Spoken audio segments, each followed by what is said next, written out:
ખરી બપોરે આપણે ઉઠી ગયા નહીં ધોઈને થઈ ગયા તૈયાર અને બધાને હેપી ધનતેરસ. આજ હતી ધનતેરસ એટલે લક્ષ્મીમાની પૂજા કરવા માટે અનિકેતભાઈ લઈને આવી જતા ખાસો બધો સામાન અને આજ કરવાની આપણે લક્ષ્મી પૂજા.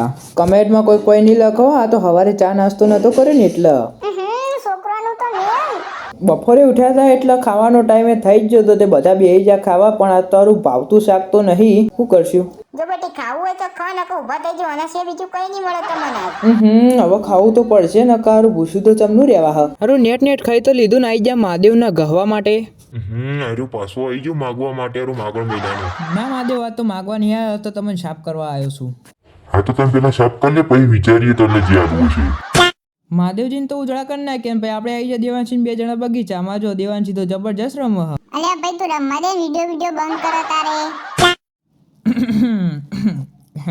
કઈ નહીં હો, આ તો ખાલી એમને બતાવતો હતો. કોઈ કહેતા નહીં પણ પાણી ભરવું પડે. આ તો નકા પાછળથી ધોકો પડે. પછી રાત પડી જાય ને અનિકેતભાઈ લગાવતા હતા, સિરીઝોન કરતા હતા ઘરના જગમગ. બધાનું જોઈને કે આપણે ચમ ના લગાવીએ, પડી હોય તો લગાવી દેવાની. આ જતી ધનતેરસ એટલે આપણે કરી લીધી ધનલક્ષ્મી પૂજા અને દેવાંશીના પગલાં પડાવી દીધા આપણા ઘરમાં. હે લક્ષ્મીમાં થોડું ઘણું જોજો હવે અમારું અમે. તો આજના બ્લોગમાં બસ આટલું જ. મળીએ નવા બ્લોગમાં. જય માતાજી. લાઈક ફોલો કરતા જાજો.